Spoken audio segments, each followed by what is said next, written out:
Hey everyone, welcome to the Canine Culture Podcast, where we talk about everything dog. Q&As with veterinarian professionals, rescue operators, everyday topics.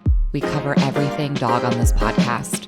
So make sure you subscribe to the Canine Culture Podcast on your favorite podcast platform, and make sure you're following us on social media on both Instagram and Facebook. Thanks again for listening. Now here's that next episode. Welcome to the Canine Culture Podcast. Today we have a special guest. Her name is Krystin. She is a vet tech and Papillon connoisseur. So welcome to the episode, Krystin. Thank you so much. Yes, I love Papillons. They are, I hate to be biased, but they're honestly my favorite breed. She should probably say that about Pomeranians, but today is a breed-specific episode, and it's all about Papillons. So we're just going to get some information and learn more about the Papillon breed itself. So what are the characteristics of a Papillon, or what's their background? So the main characteristic, if you look at a Papillon, are their giant ears that most of the time have a bunch of hair coming out of them. That's kind of like their trademark. So Papillon in French actually means butterfly. So that's where that comes from. So if you see one, the first thing that you're going to notice is their ears.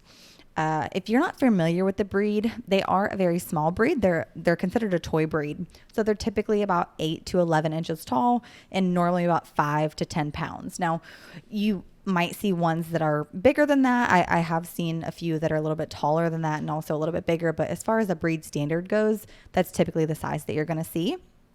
The colors that they normally come in are going to be either a red or white. That's together, a red and a white, or a black and white, or what they call a party color, which is going to be all three of your colors together. So my babe, he is a red and white. So their life expectancy is going to be about 14 to 16 years. So just, be mindful of that if you are, thinking about adopting or rescuing or anything like that, or getting a new Papillon, that's going to be our life expectancy. So those are really some just main points as far as characteristics go. Just kind of letting you know a little bit about Papillons before we really dive into some different things. So, every breed, all dogs have their health issues. Yeah. But there's some that are definitely specific to certain breeds. So for Papillons, are they known for any specific health issues? Yeah. So the two biggest ones that, me personally, and then also being a vet tech and seeing different Papillons and just kind of doing some research, the two biggest things that I've found are obviously dentals. Dental disease, especially for our little dogs, it's so important to have that preventative medicine with our dentals. So ideally, annually, if not twice a year for those dentals, as with your Pomeranians too, right. It's going to be the same thing. But the dental disease, there's so many issues that it leads into, heart disease and just pain for them. They're not going to eat as well if their teeth hurt, and just so many different things. So the dentals are extremely important and necessary for these smaller breeds. The other one, again, a lot like Pomeranians, is going to be that patellar luxation. So that's going to be where they have that kneecap that kind of slides either in or out. A lot of the smaller ones I've seen, they have that medial luxation. So it's going to go kind of to the inside of their knee.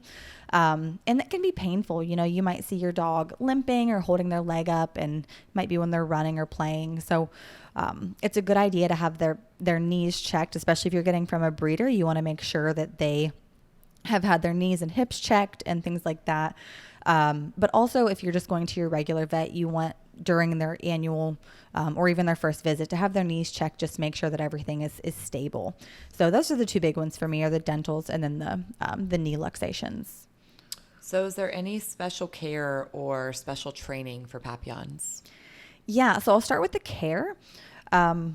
They have a really long, kind of silky, fine hair coat, but surprisingly, they don't have that much grooming. They don't have that many grooming needs. They have no undercoat, which is really nice. They're kind of jealous. Yeah, that no undercoat is so nice. Obviously, we still have shedding, but there's no undercoat to brush out. There's not a lot of matting. The only place that we have noticed mats, and they're not even a mat, it's more of like a knot. They have very long, like feathery hair on the back of their thighs. And so that's really the place where you have to be mindful of. And then also kind of on their chest, they have a little mane. So in between groomings, I would recommend maybe a monthly groom, if not a few months. It just kind of depends on your dog. Obviously, if they're rolling out in the dirt or anything like that, you want to get them groomed sooner. But really, the grooming is not something that is as needed as some other dogs, maybe with that undercoat. Right. But brushing them out in between those groomings is really helpful just to prevent those knots. And also because you're going to be brushing them out, you want to make sure that your dogs are used to that. So if you're getting a puppy, you really want to start that brushing out very soon. You also want to make sure that you are touching their feet because they're going to have to get nail trims in the future. So you want to make sure that you're touching their feet. If you are able to, I know we were just talking about dentals. So if you're able to start brushing their teeth at an early age too, it's just really helpful to have that at an early age so they're used to it. And it's not something new that you're trying to teach when they're older. So yeah, as far as training goes, I know that you asked about that. These dogs are kind of a jack of all trades, and it just depends on what you want in a dog. Papillons are super willing to please their owners. So I don't want to say that they're a couch potato because they're not by any means, but if you want one that will cuddle with you and things like that, they have a time for that, but they're very athletic. A lot of Papillons are used for agility and things like that. Just a little fun fact. So in the Westminster Dog Show in the 8-inch division, which is obviously our Papillons, in the last 6 years, a Papillon has won. So they're so fast. It's so fun to watch. If you ever get a chance to watch that, I would highly recommend it. So they're very, very intelligent as well. So they're very good at those agility courses. So if you want to get one, just be aware of that. They're very smart as far as agility goes, but also they really need that mental stimulation as well. It's not that I don't want to say that they're bad dogs by any means because they're not, but they are very smart. So you want to make sure that they are entertained and they are getting enough energy and they really, really respond well to positive reinforcement. But really the physical and mental needs really need to be met. So again, they're just very active and intelligent and eager to please. So just be mindful of that when you are adopting.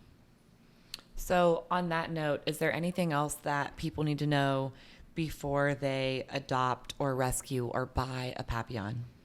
Yeah, so I think just with any breed, that regular maintenance that you want to be worried about, and I know you guys have covered it before in podcast, the typical prevention, obviously vaccines, just flea, tick, heartworm prevention, just those things I think you want to be mindful of if you're ever adopting any kind of dog. The Papillons are rather friendly, but, proper socialization, again, with any dog is really important. Papillons they're typically tolerable of kids and other pets in the home, but especially, with my little one and the other Papillons I've met, they don't really know their size. I think that they think that they're bigger than they are. So as an owner, you just want to be mindful of their size. Some little kids might be too rough or the bigger dogs could step on them. They don't really, realize how small they are. So again, with that no undercoat, they really adapt well. We've had ours in Texas for 3 years now, and he's adapted really well to the heat. Before that, we lived in Ohio, and he adapted really well to the cold. So they're they're a hardy dog for being so small. But again, I think as an owner, the biggest things you want to be concerned about are those physical and mental needs being met. So, the puzzle boards, agility, if you can get him into it, just our guy, he loves fetch. And so just that, repetitive motion and him just burning off some energy is very helpful. So those are the big things that I would be mindful of, are those physical and mental needs. So. All right, Krystin. Well, thank you for doing this episode with us today. Oh, you're so welcome. Thank you for letting me get on here and talk about my love for Papillons. So if you guys are listening to this and there's a breed that you're passionate about, maybe you know a lot about them, you've had that type of dog your entire life, feel free to reach out. You can send us a DM on Facebook or Instagram, or you can email us at thecanineculturepodcast@gmail.com. Thank you for tuning in to the Canine Culture Podcast. Please make sure you subscribe to the Canine Culture Podcast on your favorite podcast platform, and make sure you're following us on social media.